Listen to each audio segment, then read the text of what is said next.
훅 인터뷰 이어갑니다. 국내 대기업들이 보따리를 막 풀고 있다면서요. 뭐 아까 제가 방송 전에는 940조 원 넘었다 이렇게 얘기했는데 지금은 1000조 원 넘었다. 계속해서 투자를 한다고 하는데 대기업에서 보따리를 풀면 우리 경제에는 도움이 되나요? 나한테는 어떤 보탬이 되는지 좀 물어보겠습니다. 왜 지금 이렇게 보따리 향연인지도 물어보겠습니다. 이창민 한양대 교수 모셨습니다. 안녕하세요. 네, 안녕하세요. 교수님 잘 지내시죠? 네. 네. 오늘도 기대가 됩니다. 교수님한테 물어보고 싶은 게 많았습니다. 네. 대기업들이 자꾸 보따리를 푼다고 하는데 이거 어떻게 해석해야 됩니까? 우리한테는 좀 도움이 될까요? 이게 그러니까 말씀을 드리면 한마디로 지금 주식시장 반응을 딱 보시면 돼요. 네. 근데 주식시장이 24일도 주가가 빠지고요. 네. 그러니까 오늘도 주가가 빠졌어요. 그러니까 네. 이제 이거를 친시장 기조 뭐 이런 걸로 포장은 하는데 네. 실질적으로 시장에서도 그렇게 생각을 안 하고 있다는 거거든요. 그렇네요. 네. 그러니까 이거는 굉장히 시장에서도 여러 가지 우려가 있는 거라고 제가 보여줘요. 그러니까 네. 왜 이 시기에 이렇게 하면 네. 그다음에 이게 결국 계속 잘 될 거냐, 네. 그러니까 현실화 될 거냐 이런 거에 대한 우려, 의구심 이런 것들이 굉장히 팽배해 있다고 보는데요. 네. 그러니까 결국은 주고받는 카드죠. 네. 주고받는 카드인데 이게 저는 그렇다고 봐요. 그러니까 기업이 투자를 많이 하고 고용을 창출해 주는 거는 굉장히 좋은 일이거든요. 좋은 일이죠. 근데 기업이 이제 정부랑 협조를 하려면 네. 정부는 어떻게 해야 되냐면 이런 거예요. 예를 들면 뭐 법인세를 좀 깎아주겠다. 네. 너희들이 투자 고용을 하면 네. 그거는 그 좋은 교환이잖아요. 네. 근데 지금의 교환은 제가 보기엔 뭐 삼성 같은 경우는 이재용 부회장 사면하고 교환하는 것 같고, 네. 그다음에 다른 기업들도 지금 총수가 어떤 재판 절차나 이런 거에 걸려 있는 신동빈 네. 그때도 사면이 있고요. 네. 그다음에 승계 문제 걸려 있는 데도 있고요. 예, 그다음에 SK 최태원 회장도 사실은 뭐 형사 절차 걸려 있는 건 아니지만 SK 실토론이라는 어떤 사익 편취 네. 뭐 이런 것들이 지금 다 걸려 있어요. 네. 예, 이런 게 있기 때문에 그리고 현대는 지금 승계 문제가 걸려 네. 있는 거죠. 그러니까 이런 것들과의 그러니까 그 포인트는 총수의 사익과 기업의 자원을 이용한 고용과 투자를 교환하는 이런 비정상적인 네. 이런 어떤 정치적인 행위가 일어난 거 아닌가 이렇게 생각을 네. 합니다. 네. 시장에서는 뭐 좀 큰 기대가 있는 건 아닌 것 같아요. 이렇게 많이 돈을 1000조 이렇게 푼다고 하는데 주식이 계속 주가가 떨어지는 걸 보면요. 네, 그러니까 이제 GDP의 거의 반을 투자를 하겠다고 한 건데 네. 시장이 이렇게 뜨뜻미지근한 건 네. 이거는 이 정부도 사실은 이런 요번에 시장의 반응이 왜 이렇게 나오는가를 좀 심각하게 되돌아보셔야 될 것 같아요. 네. 한미 정상회담 때 바이든 방한 중에도 기업들이 막 바이든 대통령 만나고 투자 이렇게 하겠다 이렇게 얘기했는데 이 부분은 경제에 어떤 영향을 미칩니까? 근데 사실은 요거는 조금 분리해서 볼 게 사실은 미국에 투자를 하면요. 네. 그러니까 예를 들면 삼성이 미국에 공장을 지으면 원래 한국에 지을 수 있는 걸 미국에 짓는 셈이 되잖아요. 네. 그러니까 미국과 뭔가를 주고받을 수 있는 외교적 카드로는 좋을 수 있으나 네. 그러니까 한국의 경제 고용과 투자 창출 그다음에 연관 효과 창출이 되려면 국내에 뭐를 지어야 되는 건 맞아요. 그렇죠. 그러니까 그런 비판을 분명히 좀 의식한 건 맞고요. 의식해서 우리한테 또 이것도 했구나. 네네. 그래서 이거는 어찌 보면 그냥 순수하게 경제적 효과 측면에서 보면 괜찮은 측면이 있는데 네. 저는 여기에서도 약간 좀 그러니까 이제 지금 바이든 정부한테 특히 삼성이 예. 많은 부분 뭔가를 액션을 취하고 있는 거잖아요. 네. 근데 제가 보기엔 제 느낌은 이재용 부회장이 자기는 자기의 포지션을 약간 외교 특사? 네. 이런. 그러니까 외교를 통해서 나는 국익에 기여한다 이런 포지션을 잡아서 그런 기사가 쏟아졌어요. 예, 그거를 언론에 내보내서 자기의 사면의 우호적인 여론을 조성하려고 아닌가 이런 노림수도 있는 것 같습니다. 외교 특사 하다가 8.15 특사 이렇게 가겠네요. 네네. 언론에서 벌써 뭐 본론을 띄우기 시작했습니다. 그런데 투자 이거 미국이나 해외에 투자했다. 네. 투자했다고 했는데 얼마 전까지는 문재인 정부에서는 이렇게 해외에 투자하면 해외 유출이라고 이렇게 언론에 썼잖아요. 네. 유출이 이렇게 투자가 되는 거 이거는 어떻게 봐야 돼요? 그러니까 아까 짚어주셨지만 이제 언론의 태도가 확실히 확 변한 거잖아요. 네. 예. 그러니까 언론도 참 문제인 게 이번에도 기사 진짜 한 거의 수백 개 쏟아져 나왔을 텐데 예. 그러니까 언론도 자성이 필요한 게 이렇게 기사를 쏟아져냈는데 주식시장의 반응은 뜨뜻미지근해요. 별로 없었어요. 떨어졌어요. 네. 그러니까 이제 언론의 인식이 굉장히 정치적인 편향 네. 이런 거에 기반해서 기사를 썼다고밖에 볼 수가 없죠. 실제적인 시장의 투자자들은 그렇게 생각 안 하는데. 네. 지난해였습니다. 이재용 부회장이 가석방 될 때 가석방만 되면 뭐 백신 특사도 하고 뭐도 하고 뭐 주가 올라가고 삼성이 뭐 변하고 투자하고 얘기가 나왔는데 주가가 계속 떨어지고 있어요. 네, 네. 그래서 언론에서는 뭐라고 하냐면 사면해달라고 얘기하는데 이 논리와 이 부분은 어떻게 해석해야 됩니까? 그러니까 이제 언론에서 제가 보기에는 새로운 논리를 들고 나온 거예요. 총수를 도와줘야 되는데 그러니까 예전에 잘 아시겠지만 총수 없으면 경제 망하고 주가 폭망한다 이랬는데 네. 그게 아닌 게 드러났잖아요. 금방 나왔어요. 네, 그러니까 이제 새로운 카드예요. 이제 네. 일종의 총수가 있어야 중장기 투자가 된다. 이런 새로운 카드인데 사실은 그것도 제가 보기엔 시장에도 안 먹힌 게 이번에 증명이 된 거고요. 예. 그다음에 이거를 계속해서 이렇게 용인을 해주면 무슨 문제가 생기냐면 굉장히 중요한 포인트인데요. 사실은 투자 의사 결정을 기업이 발표하는 거는 굉장히 중요한 일입니다. 그렇죠. 기업 미래에 있어서. 그러니까 기업 가치에 도움이 될 시점에 적정한 시점에 제대로 발표를 해야 되거든요. 예. 근데 이런 것들이 이제 반복이 되면 어떻게 되냐면 총수가 재판을 받고 있으면 일부러 투자 의사 결정은 다 딜레이 할 거예요. 그렇게 돼요. 네. 네, 그렇겠네요. 그러다가 요번같이 하는 거예요. 예. 요번같이 총수가 약간 자유로운 시점에서 네. 이런 거를 하고 이게 총수의 굉장히 큰 역할이고 기여다. 그러니까 이런 것들을 언론에서 계속 해주게 되면 그러니까 기업의 의사결정을 굉장히 왜곡시키는 거에 뭐랄까요. 큰 도움을 주게 되는 거죠. 네. 예, 그렇습니다. 윤석열 정부 출범해서 계속해서 자유를 강조하면서 기업 규제 혁파하겠다고 얘기하는데 윤석열 정부의 경제정책 어떻게 보십니까? 뭐 저는 기본적으로는 선거 때로 돌아가시면 네. 선거 때 윤석열 캠프는 경제정책이 하나도 없었어요. 그래요? 기억해 보시면. 그러니까 기억에 남는 게. 그러니까 내부적으로 만들어 놓은 건 있겠지만 네. 잘 생각하시면 선거는 정권 교체랑 대장동으로 치른 거잖아요. 네. 그러니까 미래 담론이 하나도 없었어요. 예. 그렇기 때문에 지금 사실 경제정책 인사 보시면 네. 대부분 다 관료 등용이잖아요. 네. 네. 인수위에서 어떤 청사진을 내 보이지 않았나요? 기억에 남는 건 없습니다.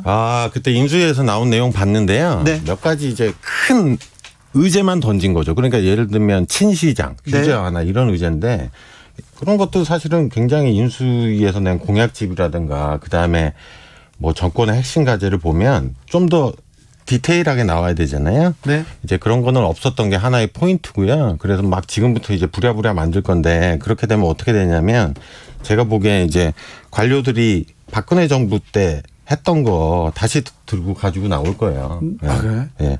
이제 그런 문제가 하나가 있는 것 같고요. 그다음에 자유 문제는 제가 좀 짚어드리면 그러니까 자유에 대해서 굉장히 착각을 하고 있는 것 같아요. 그러니까 저는 친기업 정책이라는 거는 굉장히 중요해요. 왜냐하면 기업이 경제의 근간인데 네. 지금 얘기가 나오는 건 다 친총수 정책이에요. 그렇죠. 네. 네. 그러니까 그거는 일종의 총수를 위한 자유잖아요. 네. 그러니까 사면도 결국은 이재용 부회장의 개인적인 신체나 여러 가지의 그렇죠. 법적 자유가 되는 거고요. 그러니까 뭔가 되게 헛갈리고 있는 것 같아요. 그러니까 기업하고 제가 항상 말씀드리지만 총수를 전혀 구분하지 않아요. 네. 그러니까 기업이 총수라고 생각하는 진짜 옛날식 사고를 아직 가지고 있는 것 같습니다. 더 공고해지는 것 같아요, 요새. 더 공고해질 가능성도 있는 것 같아요. 그리고 네. 저는 이번에 이렇게 대규모 투자 이렇게 동시다발적으로 하는 게 약간 박근혜 정권 초기의 데자뷰 네. 이런 것 같기도 한데요. 그때도 그랬어요. 그때 재밌었던 게 2013년인가 제 기억에 박근혜 전 대통령이 재벌 총수 10명인가를 한꺼번에 만나고요. 네. 그 다음날 정경련에서 30대 기업이 투자를 얼마를 하겠다고 동시다발적으로 네. 발표를 했어요. 네, 네. 근데 그때 생각을 해보시면 이렇게 주고받는 것도 있었지만 그때 사실 박근혜 그 정책 중에 경제민주화가 있었거든요. 예. 그러니까 정권의 입장이 보기에서는 이 보수 정권이 들어서서 자기한테 잘해줄 것 같기도 한데 반대로 보면 이게 박근혜 대통령이 재벌을 또 싫어하지 않나? 경제민주화는 거의 재벌 개혁 정책이었거든요. 예, 재벌 개혁 정책이었잖아요. 예. 근데 그런 약간 의구심이 지금 제가 보기에는 재벌들이 가지고 있는 것 같아요. 왜냐하면 윤석열 대통령, 한동훈 법무부 장관이 네. 사실은 재계 수사를 했던 사람들이잖아요. 예. 그리고 원래 그렇게 지금 많이 준비된 게 없으니까 그렇게 되면 어떤 현상이 일어날 수 있냐면 자기가 잘하는 거를 계속 밀어붙일 수가 있거든요. 그렇죠. 네. 그렇죠. 그러면 겉으로는 친기업을 얘기하는데 이거 기업에 대한 사정하지 않을까? 불안해하는 기업들 많아요. 네. 네. 그러니까 이제 제가 보기엔 이렇게까지 하는 거는 일종의 보험의 성격도 있는 것 같아요. 보험입니다. 네. 좀 두려워한다. 네. 그런데 대기업에서 투자를 이렇게 하면 국민 경제에는 좀 온기가 있지 않을까 이런 생각도 있습니다. 그래서 좀 국민 경제에 좀 실질적인 도움이 되기 위해서는 정부에서 이렇게 어떻게 해야 될까요? 좀 좋은 쪽으로 어떻게 해석할 수 있는 방법은 없을까요? 저는 이제 시장에서 우려하는 건 사실은 네. 이거 주고받는 거다라는 건 다 알고 계신 것 같고요. 예. 이게 실질적으로 이어질 거냐, 그럼 투자나 고용으로 그러니까요. 이어질 거냐인데 네. 이게 그러니까 포인트는 이게 총수가 의사결정을 다 쥐고 있으면 이게 어그러질 가능성도 굉장히 많은 거예요. 왜냐하면 1년 있다가 예를 들면 뭔가 대통령하고 틀어지고 이러면 총수가 기분 나빠 버리면 네. 그냥 덮으면 되거든요. 그렇죠. 그리고 이거는 계획 플랜이잖아요. 그리고 네. 이거를 발표하고 나서 역대 어느 정권도 정권 초기에 발표한 거 이거 투자하셨습니까? 6개월마다 체크한 정권이 없어요. 어떻게 됐는지 물어보지도 않죠. 예, 어떻게 됐는지 물어보지도 않고 그다음에 1년 있다가 예를 들면 이건 예인데 미국 경제가 굉장히 안 좋아진다고 가정을 할게요. 네. 그럼 그때 가서 미국 경제도 안 좋고 코로나도 가라앉지 않는데 어떻게 투자를 하냐 우리는 접겠다 이래버리면 투자를 그게 현명할 방법일 수도 있어요. 기업 입장에서는. 근데 기업 입장에서는 맞지만 그러니까 지금 잘 지적하셨는데 그러면 딱히 반박할 말도 없어요. 예. 그러니까 이거는 굉장히 지금 불확실성이 많은 거니까 예. 저는 어떤 거냐면 의사결정은 기업 가치에 도움이 되는 의사결정을 하게 만들어주는 게 굉장히 정부의 중요한 역할이거든요. 네. 그러니까 지금 이 정부에서는 전혀 얘기 안 나오는 경제민주화나 재벌개혁 이제 후퇴할 것 같은데 이런 것들에 대해서 다시 좀 생각을 해 주셔야 될 것 같아요. 그래서 지배구조가 개선이 돼야 네. 제가 보기엔 이런 어떤 투자 의사결정도 담보가 되고요. 지속성이 담보가 되고 그다음에 좀 이따 말한 어떤 신기업가 정신, ESG 경영 이런 것도 그러니까 기업이 총수가 자기의 어떤 이미지 이렇게 와싱 세탁하려는 게 아니라 네. 실질적인 의사결정이 이루어질 것 같습니다. 윤석열 대통령이 검사 시절에는 네네. 재벌 개혁 그리고 재벌들의 좀 순환 출자 이런 거 막 반대하고 수사하기도 하고 그다음에 반독점 맨날 외치기도 했었는데 정치인이 되고 나서는 그런 얘기는 쏙 들어갔어요. 재벌 개혁 얘기가 사라졌습니다. 민주당도 그렇고 국민의힘도 그렇고요. 사라진 정도가 아니라 제가 좀 이제 우려하는 게 사실은 저희가 재벌 규제를 공정위가 하잖아요. 네. 근데 제가 보기엔 지금 여러 가지 언론에서도 벌써 군부를 떼고 있는 게 공정위의 어떤 재벌 규율을 굉장히 많이 드러내려고 하는 것 같아요. 특히 총수의 사익 추구 관련된 거. 그러면 안 되죠. 그러니까 특히 총수가 이런 거 하면 형사처벌 대상이 되는데 네. 왜 이거를 형사로 하냐고 그런 것들을 싹 다 드러내려는 움직임이 벌써 시작이 됐거든요. 그러니까 굉장히 우려스럽습니다. 네, 네. 대기업의 투자가 대규모 투자가 좀 중소기업한테는 좀 효과를 보도록 중소기업한테는 좀 도움이 되도록 어떻게 좀 했으면 좋겠어요. 사실 대기업이 투자하고 돈 많이 번다고 하더라도 중소기업이 이득을 보거나 국민 경제에 크게 영향을 미친다. 이걸 상관관계는 드러나지는 않고 있지만 말입니다. 네네네.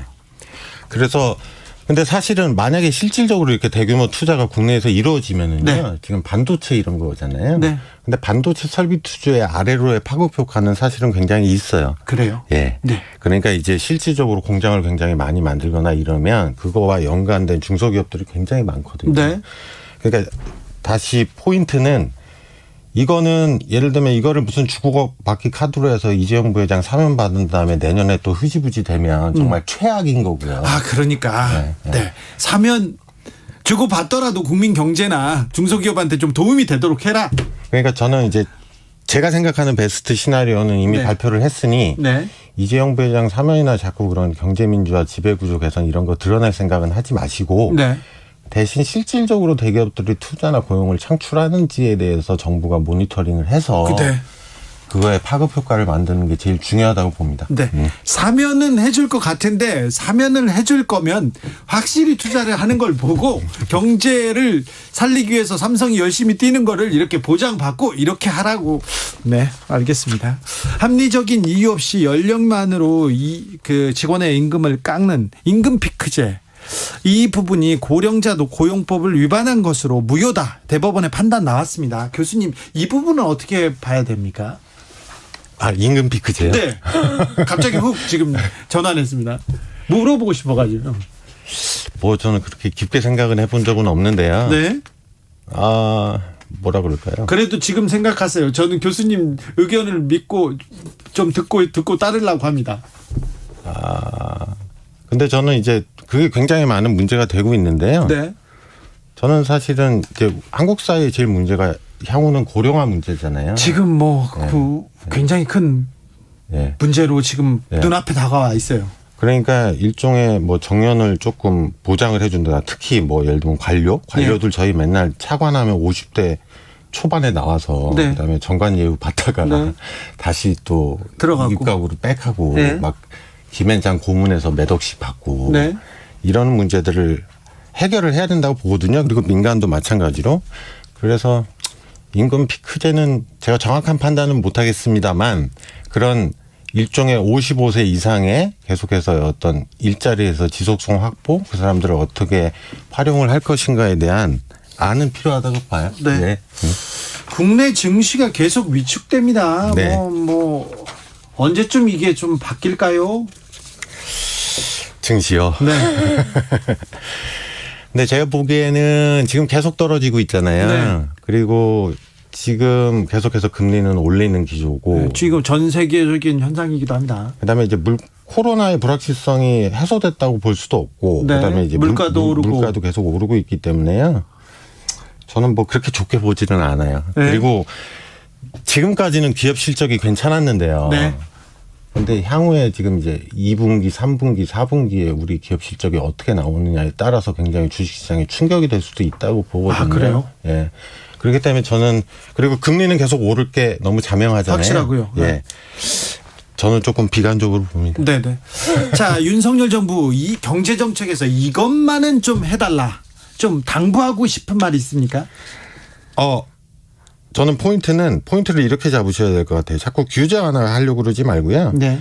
지금의 포인트는 저희가 위기 과정을 겪고 있고 아직 못 빠져나왔고요. 예. 위기에서 회복되는 게 윤석열 정부 초반의 경제정책의 핵심 기조입니다. 네. 그러니까 그거는 이 위기에 누가 피해를 입었는가를 잘 보시고요. 취약계층이 있잖아요. 예.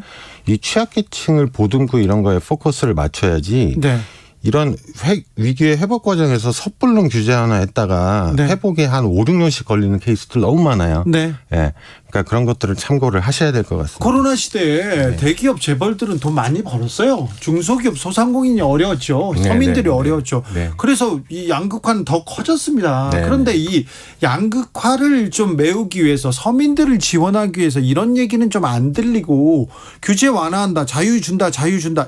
총수 네. 대기업만 지금 먼저 자유를 얻고 또 이득을 얻는 거 아닌가? 그럼 또 가난한 사람들은 더 가난해지잖아요. 네, 맞습니다. 네. 네. 그래서 교수님이 좀 막아주세요. 이런 거.